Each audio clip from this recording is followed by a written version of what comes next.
people today, actually the majority of people today, tend towards deism and a minority to atheism. Atheism being the belief that there is no God. Right?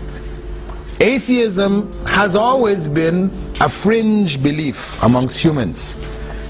Historically, you go through these countries of the world, archaeologically, etc., finding people who as a people disbelieved in God, you can't find them. Nowhere in the world did they exist. It's only in the 20th century with the rise of communism that you actually found a nation, promoting the idea, Russia, then China, then some of the European states, Vietnam and others, promoting the idea that there is no God. That is a part of communist ideology. So something recent. In general, the idea of blind faith, the very idea of blindness, is negative. Well, maybe that's the wrong word, blind faith. Maybe it's just faith. Yes, I mean, I use the word blind because it is in the absence of evidence. If it was in the presence of evidence, then you wouldn't call it faith. You wouldn't need faith if it was something. I think you made that point yourself. Why did they become an atheist? To try to reach them, you need to know why. Find out what's at the bottom of it, because it's unnatural. That's how we should look at it. It is something abnormal and it's unnatural. Though when they try to present it, they try to present it that it's normal and natural. Really, in fact, it's quite logical and reasonable. That it is the belief in God, that is what is unreasonable. They say, you people believe in God, this is by your blind faith. You blindly believe. You have no evidence, you can't prove this, and it's illogical. The only argument for atheism is the absence of evidence for God. But the problem here is that the absence of evidence is not necessarily evidence of absence. Where did logic come from?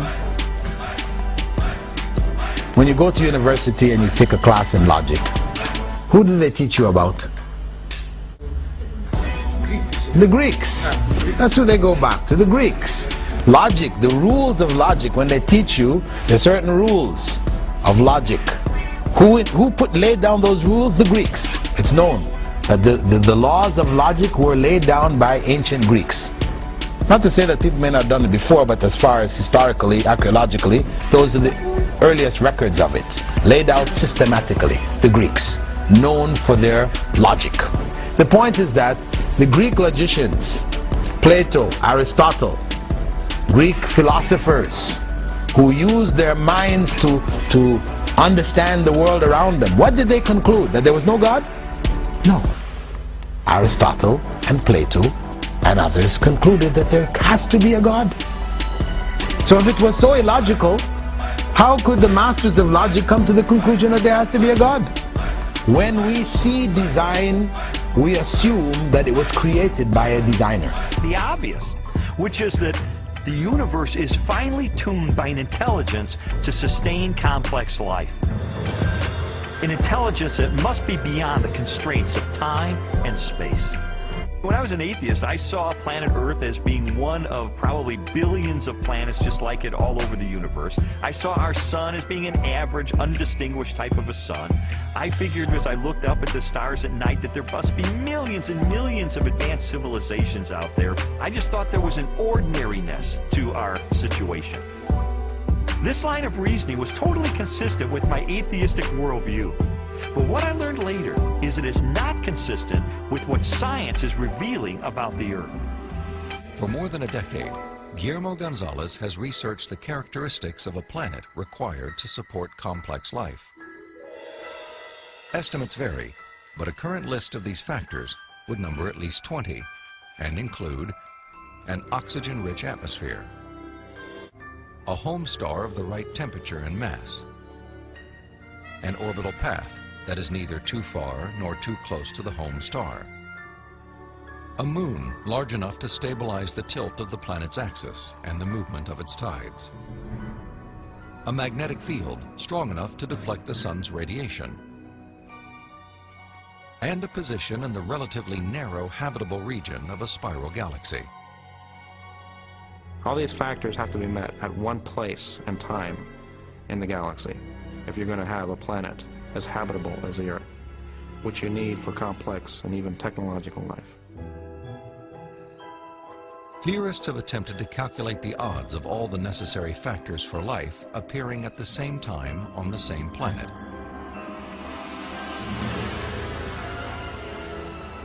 A conservative estimate is 1 chance in 10 to the negative 15th, or 1/1000th of 1 trillionth. The DNA molecule and its language of life. The discovery of the information-bearing properties of DNA and RNA is a fundamental challenge to all materialistic theories of the origin of life.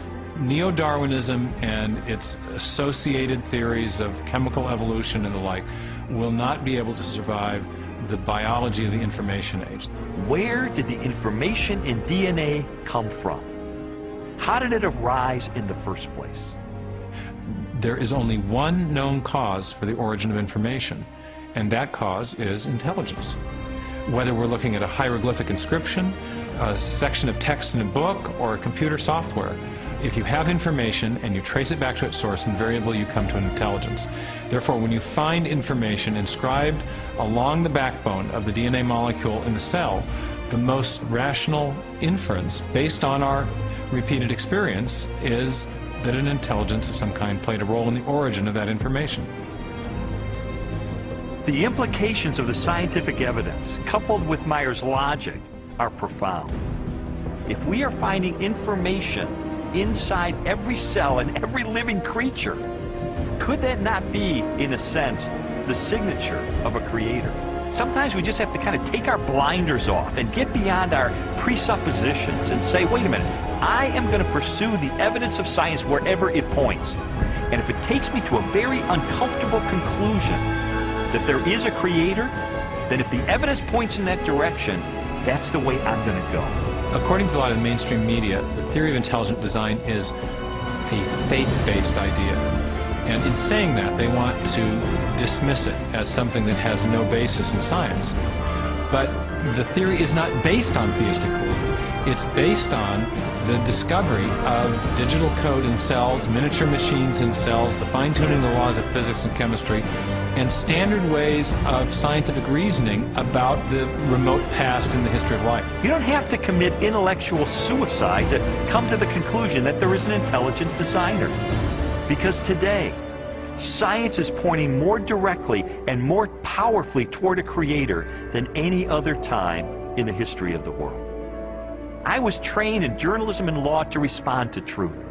I had to take a step of faith in the same direction that evidence is flowing, which is logical and rational. We do that every day of our life. We make steps of faith based on the evidence that we perceive.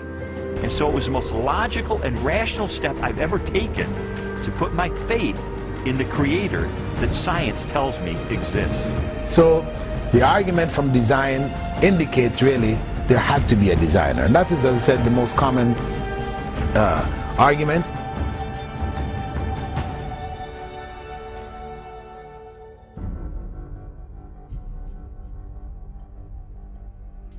If you look at the